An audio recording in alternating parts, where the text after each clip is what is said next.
ಎಲ್ಲರಿಗೂ ನಮಸ್ಕಾರ. ನಾನು ಅನುಷಾ ಕ್ರಿಯೇಟರ್. ಇಂದು ನವಣಕ್ಕಿ ಅನ್ನ ವೆಜಿಟೇಬಲ್ ಬಾತ್ ಹೇಗೆ ಮಾಡೋದಂತ ತಿಳಿಸ್ತಾ ಇದ್ದೀನಿ. ಅದಕ್ಕೆ ಏನೇನು ಬೇಕು ನೋಡೋಣ ಬನ್ನಿ. ನಾನು 200 ಗ್ರಾಮಷ್ಟು ನವಣಕ್ಕಿ ತೆಗೆದಿಟ್ಕೊಂಡಿದ್ದೀನಿ. ಮತ್ತು ಬೀನ್ಸ್ ಕಟ್ ಮಾಡಿ ಇಟ್ಕೊಂಡಿದ್ದೀನಿ, 1 ಕ್ಯಾರೆಟ್ ಕಟ್ ಮಾಡಿ ಇಟ್ಕೊಂಡಿದ್ದೀನಿ, 2 ಟೊಮೆಟೊ ಕಟ್ ಮಾಡಿ ಇಟ್ಕೊಂಡಿದ್ದೀನಿ, 1 ಕ್ಯಾಪ್ಸಿಕಮ್ ಕಟ್ ಮಾಡಿ ಇಟ್ಕೊಂಡಿದ್ದೀನಿ, 1 ನವಿಲುಕೋಸು ಕಟ್ ಮಾಡಿ ಇಟ್ಕೊಂಡಿದ್ದೀನಿ ಚಿಕ್ಕದಾಗಿ. ಇನ್ನು ಒಗ್ಗರಣೆಗೆ ಕಾಳು ಮೆಣಸು ತೆಗೆದಿಟ್ಕೊಂಡಿದ್ದೀನಿ, 4 ಲವಂಗ ತೆಗೆದಿಟ್ಕೊಂಡಿದ್ದೀನಿ, ಜಾಯಿಪತ್ರೆ ಚೂರು ತೆಗೆದಿಟ್ಕೊಂಡಿದ್ದೀನಿ, ಚಕ್ಕೆ ಸ್ವಲ್ಪ ತೆಗೆದಿಟ್ಕೊಂಡಿದ್ದೀನಿ, ಮತ್ತು ಪಲಾವ್ದು ಎಲೆ ಒಂದು ತೆಗೆದಿಟ್ಕೊಂಡಿದ್ದೀನಿ, ಕರಿಬೇವು ಸೊಪ್ಪು ತೆಗೆದಿಟ್ಕೊಂಡಿದ್ದೀನಿ, 1 ಏಲಕ್ಕಿ, ಸ್ವಲ್ಪ ಗೋಡಂಬಿ. ಇದೆಲ್ಲ ಒಗ್ಗರಣೆಗೆ. ಇನ್ನು ಮಸಾಲೆಗೆ ಒಂದು ಮಿಕ್ಸಿ ಜಾರ್ ತೊಗೊಂಡು 2 ಟೊಮೆಟೊ ಹಣ್ಣು ಕಟ್ ಮಾಡಿ ಇಟ್ಕೊಂಡು ಆ ಮಿಕ್ಸಿ ಜಾರ್ಗೆ ಹಾಕ್ತಾಯಿದ್ದೀನಿ. 2 ಮೆಣಸಿನ್ಕಾಯಿ ಕಟ್ ಮಾಡಿ ಮೆಣಸಿನ್ಕಾಯಿನೂ ಹಾಕ್ಕೋಬೇಕು. 1 ಇಂಚಿನಷ್ಟು ಶುಂಠಿ, ಹಸಿ ಶುಂಠಿನ ಕಟ್ ಮಾಡಿ ಅದನ್ನು ಹಾಕ್ಕೊಳ್ತಾ ಇದ್ದೀನಿ ಮಿಕ್ಸಿ ಜಾರಿಗೆ. ಇದಕ್ಕೆ ಪುದೀನ ಸೊಪ್ಪು ಕೂಡ ಹಾಕ್ಕೋಬೇಕು. ಇದನ್ನೆಲ್ಲ ಸೇರಿ ಸಣ್ಣಗೆ ಮಿಕ್ಸಿ ಹಾಕ್ಕೊಂಡು ಬರಬೇಕು. ಈಗ ಸ್ಟವ್ ಮೇಲೆ ಕುಕ್ಕರ್ ಬಿಸಿ ಮಾಡಲಿಕ್ಕೆ ಇಟ್ಟಿದ್ದೀನಿ. 1 ಚಮಚ ತುಪ್ಪ ಹಾಕ್ತಾಯಿದ್ದೀನಿ. ಚಳಿಗೆ ತುಪ್ಪ ಗಟ್ಟಿಯಾಗಿದೆ.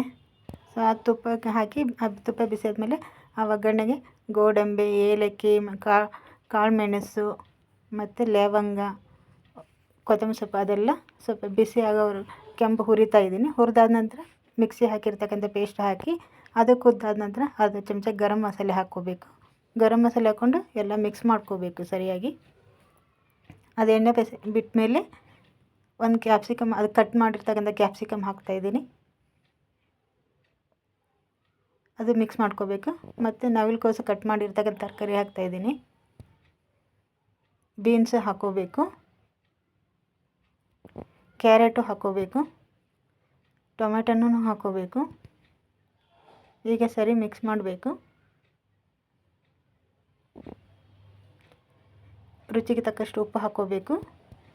ಈಗ ನವಣಕ್ಕಿನ ತೊಳೆದಿಟ್ಕೊಂಡಿರ್ತಕ್ಕಂಥ ನವಣಕ್ಕಿನೂ ಹಾಕ್ಕೋಬೇಕು. ಹಾಕ್ಕೊಂಡು ಸರಿ ಮಿಕ್ಸ್ ಮಾಡಬೇಕು. ತುಂಬ ರುಚಿಯಾಗಿರುತ್ತೆ ಪಲಾವ್ ಇದು. ಡಯಾಬಿಟಿಸ್ ಇರೋರಿಗಂತೂ ಚೆನ್ನಾಗಿರುತ್ತೆ ಇದು. ಮತ್ತು ಎಲ್ಲರಿಗೂ ಇಷ್ಟ ಆಗುತ್ತೆ. ಹೊಸ ರುಚಿ ಚೆನ್ನಾಗಿರುತ್ತೆ. ಪಲಾವ್ ಮಾಡ್ಕೊಂಡು ಒಂದ್ಸಲ ಟ್ರೈ ಮಾಡಿ. ಈಗ ನಿಂಬೆಹಣ್ಣಿನ ರಸನೂ ಹಾಕಬೇಕು. ಮತ್ತೆ ಮಿಕ್ಸ್ ಮಾಡಬೇಕು ಸರಿಯಾಗಿ.